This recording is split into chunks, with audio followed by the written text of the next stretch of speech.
Will getting a Harvard education from the Saints fix Jameis Winston? All right, so the only thing that needs to change about Jameis Winston is the recklessness. Drew Brees is not in any way reckless. You can make the argument he is the most precise, accurate passer in the history of the league. I don't think any of us believe that that is something that can be transferred to another player just by standing beside him, sharing a huddle, sharing a meeting room. But I do wonder this, and we were talking about this on the radio show with our producer Mike Ryan the other day. Bruce Arians is pretty good at making quarterbacks. He made Jameis Winston into somebody who threw for 5,000 yards and has a resume that was pretty good before Winston. If I take away an onside kick from Sean Payton, do we really have a situation where one coach is a better quarterback whisperer than the other when one has had Drew Brees and the other one has not had Drew Brees? I think Drew Brees would be the reason that Jameis Winston would learn something there about not being reckless. I just don't think that's something that can be taught. I disagree. I think that it's pretty much the best place in the NFL, maybe aside from San Francisco, that Jameis could be from a quarterback development perspective. You see why he's saying this, right? He wants to explain, hey, this is why I took so little money, because I get to go to New Orleans and learn how to be a better quarterback. Also, it's because I have an inside track at what's going to be the most desirable quarterback job in 2021.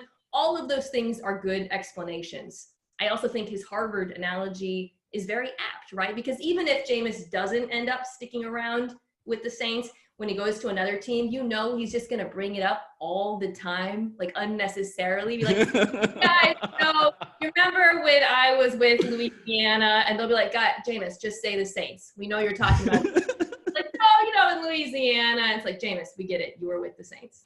Touche on all of that, Mina. But for me, I love watching Jameis at this point. What's funny to me, though, is that all of these quotes can very easily be turned over. He is just lobbing up quote interceptions for all of us. Over the past month, he has described the Harvard education he's going to get in New Orleans. 2 years ago, he was learning behind Ryan Fitzpatrick, who literally has a Harvard education. He was also talking about how last season he needed to use Google sometimes to figure out how to be an elite quarterback. His head coach is Bruce Arians, who wrote a book literally titled The Quarterback Whisperer, How to Build an Elite NFL Quarterback. He talks about how honor, only follows humility, except he was clearly holding out for honor this whole offseason and had to settle for humility because no one wanted to give him a job. All of which is to say that it's not just the quarterbacking that Jameis Winston needs to improve on, it's the decision-making everywhere, all over his life. And that is the thing that I don't see changing anytime soon. He also revealed that before he got the LASIK surgery, he apparently couldn't even read street signs, which if I'm the Bucks, I'm like, wait, what? This whole time you couldn't even see what was happening on the field? He couldn't read license plate numbers. He couldn't read street signs. And I am mad if I am the Tampa Bay Bucks. I am also mad if I'm the city of Tampa. This dude was just driving, unable to discern what that sign, is that a stop sign? I have no idea because I'm Jameis Winston. And of course, this whole, oh God, I wish I did do that on camera, but now it exists. He couldn't read the room. Yeah. Wait, did you just? I know.